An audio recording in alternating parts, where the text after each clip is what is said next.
Hello everybody, welcome to the Terraform Homestead. For those of you who are new to our channel, we are an off-grid homestead teaching sustainable living out in the Sonoran Desert.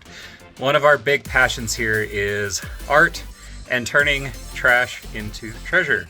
And I am currently taking a sculpture class that revolves all around basically using inexpensive materials to create cool stuff. So this week, I kind of take that to the next level, and we're working with used cardboard, 3D printing, mold making, and some really cool stuff to create usable materials out of Amazon packaging material. Pretty amazing. Stick around. Hope you guys enjoy this episode. We are going to get into it right now. Grow your garden, find your tribe. Let your heart's burning side move your body towards the light.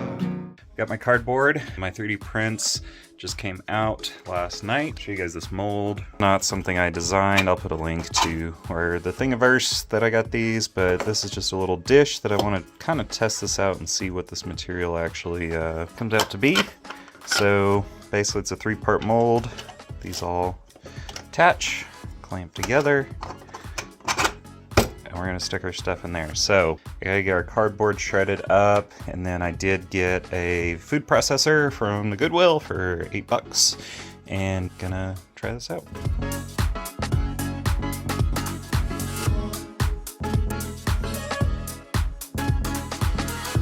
Okay, so the $8 Goodwill blender or food processor didn't work, but this is also a Goodwill Ninja thing that was probably like $8. So this is now our shop food processor. Yeah, it actually like smells really good, which is weird to say, but yeah, this is our cardboard smoothie. So I've got these like pool liner sock things that I use for my shop vac to keep them clean. So we're just gonna pour this in here and get a lot of the water out.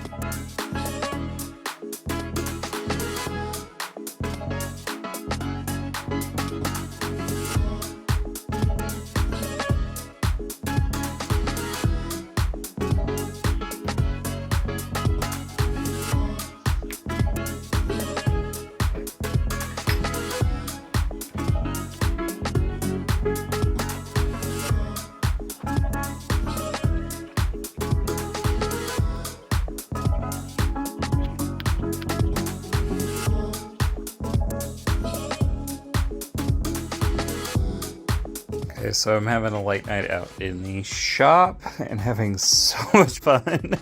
Broke my first mold, which is okay. This is a learning experience because I was trying to batch these things out and see if I could possibly get them made in a more efficient way. Yeah, I think this is definitely something that's fixable.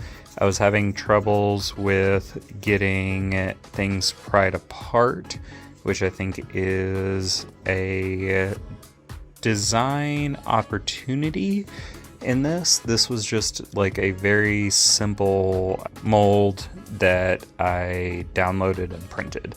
So I think there's definitely opportunity for things to be optimized here. You can see actually some of the later ones were a little janky. So I think like this may have had too much glue in it, a little too much water and didn't squeeze out, whereas these seem really nice.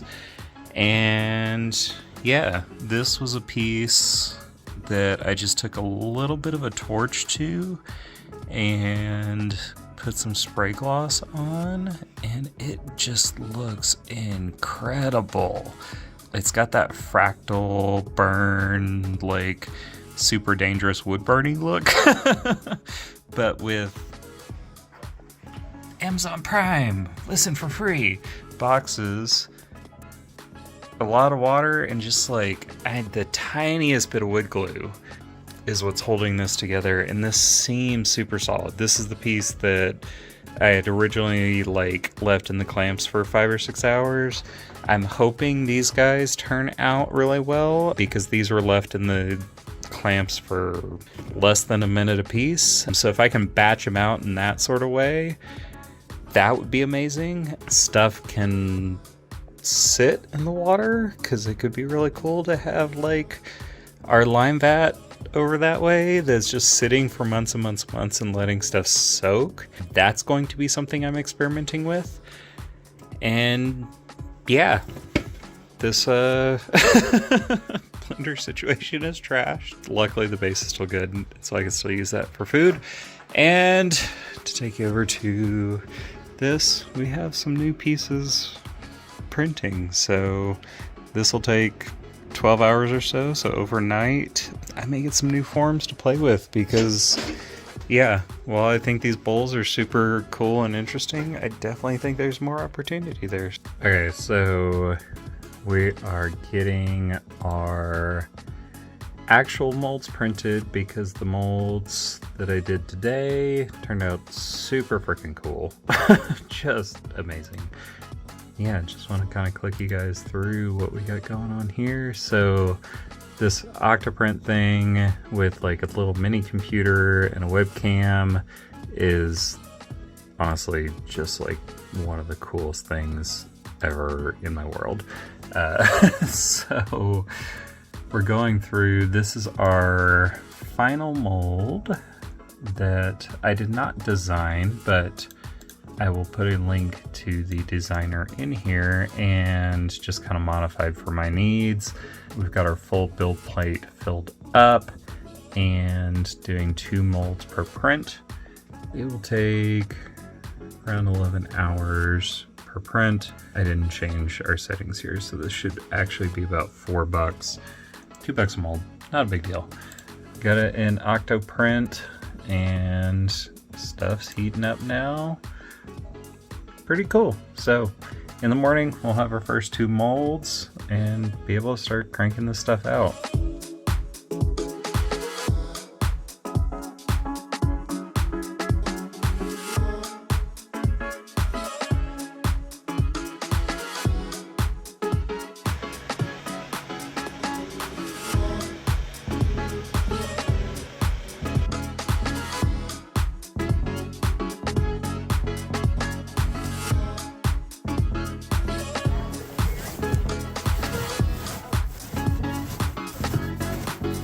Okay, so we got our shredded cardboard here.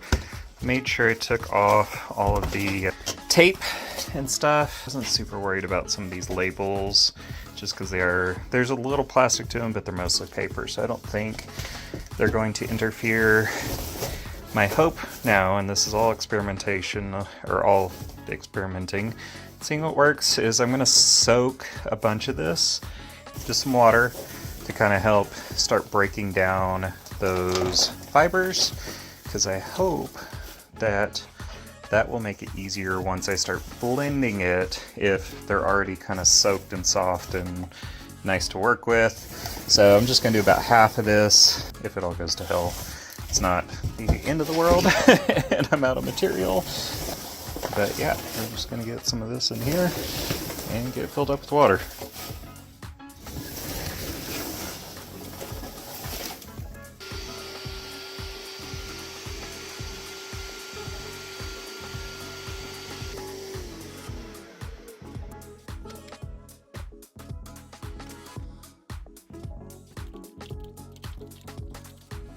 Okay, our first print is out of the machine. Got a second one going right now just because I'm going to break the first one. I can guarantee that. Got it all sanded up so it fits nicely. Put some paste wax on there so it'll hopefully come in and out, so I'm less likely to break it. The other night, got a bunch of our pulp started. It's been soaking for a couple days. I don't know that it needs to soak, but it's definitely not hurting anything, at least to my knowledge. And then, yeah, got our big thing of wood glue. I've pretty well accepted. I've sacrificed the Ninja to the workshop because it's gotten pretty gross, but yeah, time to start pulping up and making some forms.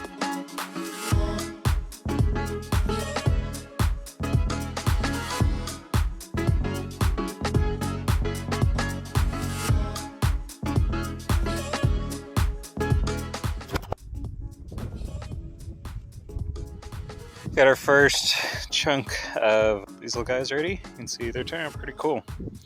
This one I just took a little torch to give it some color and really kind of bring out some of those details that kind of get hidden in just the single color.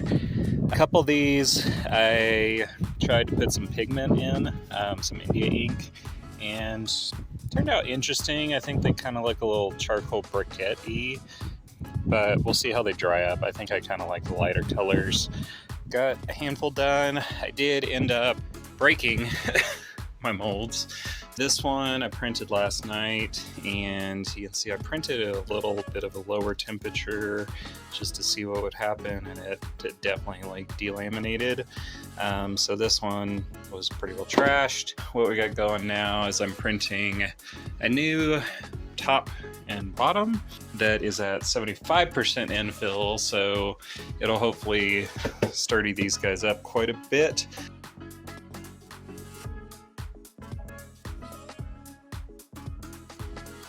Got these off the printer, and you can tell how much nicer those look.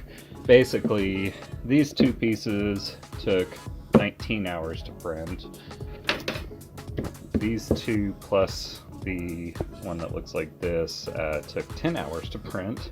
So these took a lot longer to print, but they definitely feel a lot more solid. So we're gonna get to pressing some more cardboard.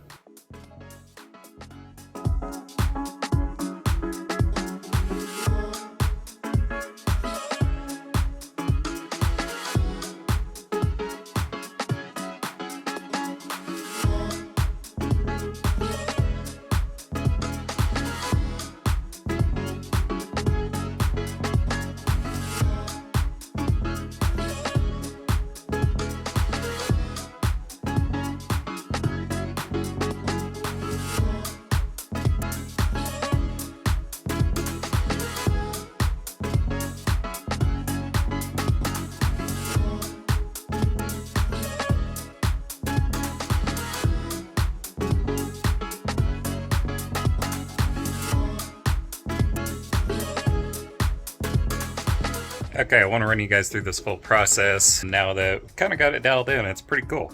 So we've got our shredded cardboard here, and so this was just ran through a paper shredder. I took all the anything plastic, so any of the tapes, plastic labels, stuff like that got cut out. And then what I've been doing is have this little vat here and have it soaking in water. And that's just gonna kind of help break down those fibers a little bit and make it a little bit easier to blend.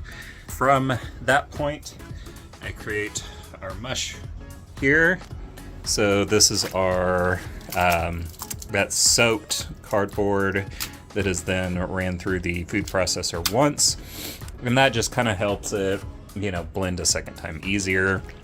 I do keep this pretty wet, so whenever we're ready to use it, just kind of take it, squeeze out a little bit of the water.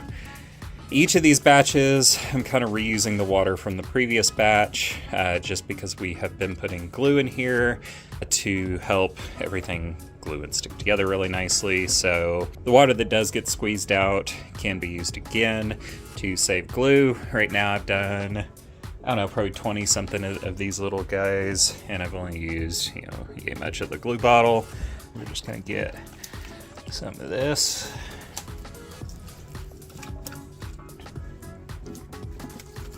And I'm just kind of packing it in. I've learned not to overfill it because then it sprays everywhere and that's no good. From here, I'm kind of putting glue in, just eyeballing it really to color. So we want this kind of light brown. So like 3 or 4 little blobs. It's probably pretty good. And that'll run 3 batches, 4 batches, something like that. So then we blend up.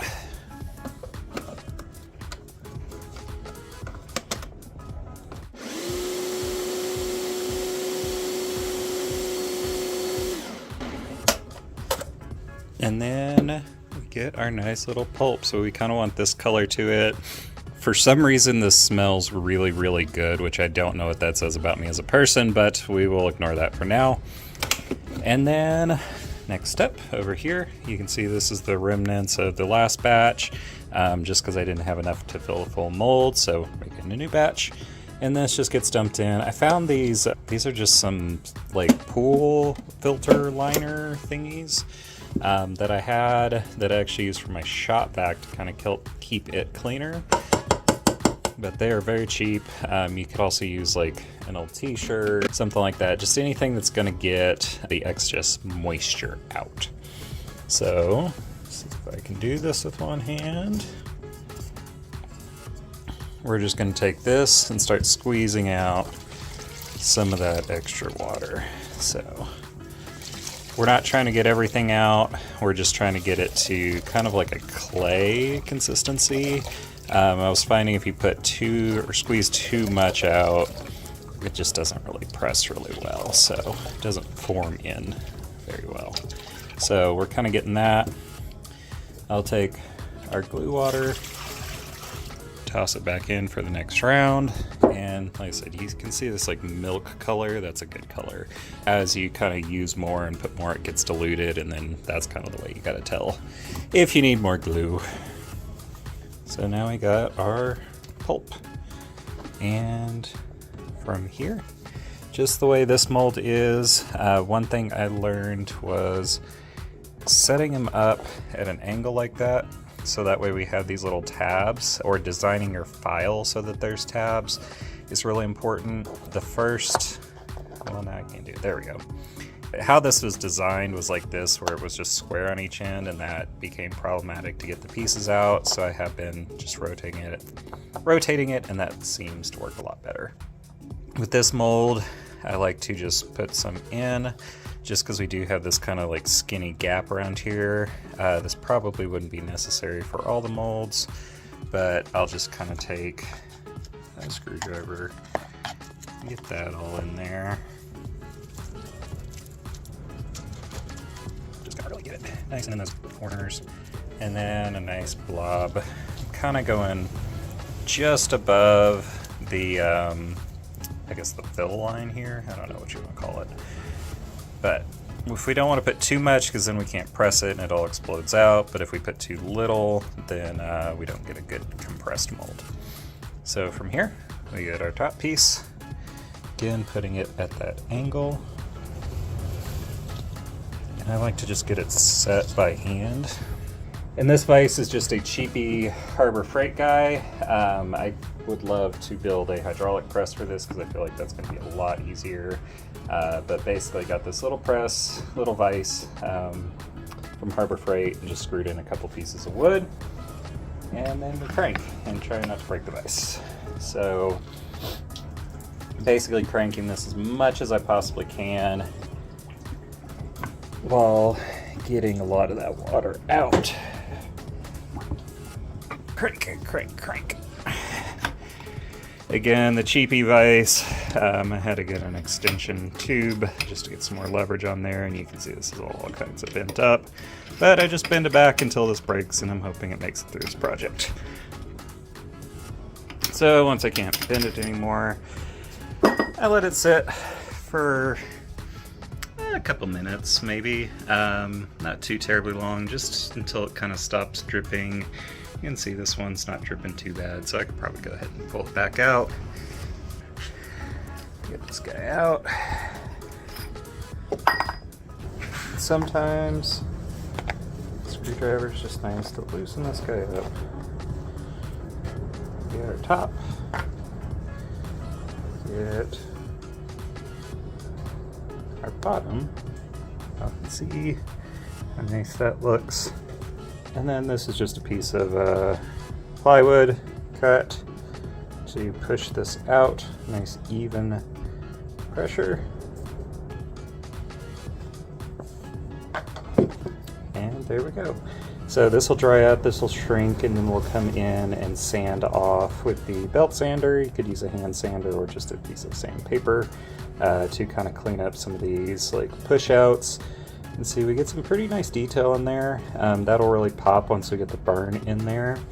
But from here, basically, I just kind of get a stack going. Once I get a decent sized stack, it is super windy outside today. So I come and set them out in the sun, and I mean, these things are solid. I cannot break that. with my bare hands or even do anything to it. These, once they kind of dry up, hit them with a torch just to give them some detail. And yeah, this thing is pretty solid. It kind of feels like a very, very light wood, like balsa wood. And it's not quite as dense as pine, but not too terribly far off. So you can see these are the ones I did this morning. They're still a little damp, but they're drying pretty quick out here in the wind.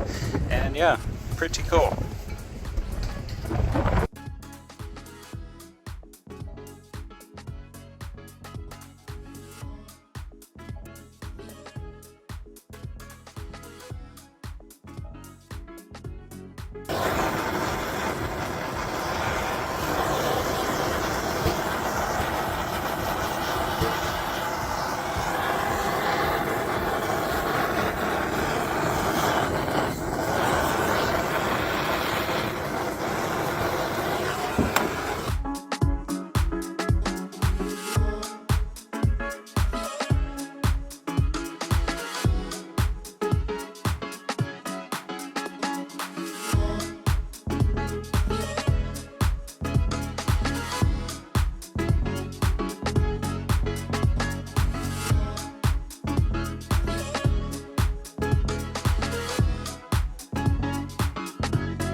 Thank you guys for making it this far in this video. If you enjoyed this video, consider hitting that subscribe button and consider hitting that like button. It goes a long way to helping our homestead. Takes you a fraction of a second and lets more people know about the sustainable living stuff we're trying to do and teach out here, and it would mean a lot. This project was super fun. It is totally impractical to make a fire dancing sarong out of cardboard, but we did it, and that's where some of the best ideas come from. If you enjoyed this, be sure to check out our online store. We'll have some products up soon. There's a lot more practical applications for this method that are in my head right now, and I'm super excited to bring out some new products, possibly some self-seeding pots that you just put your stuff in and you get wildflowers. That's kind of one of the things I want to create. Got a lot of other ideas going on in my head right now, so if you guys have an idea of what I should create next out of cardboard and 3D printing, be sure to leave a comment. Thank you guys so much for watching. I hope you guys enjoyed this, and go build something cool.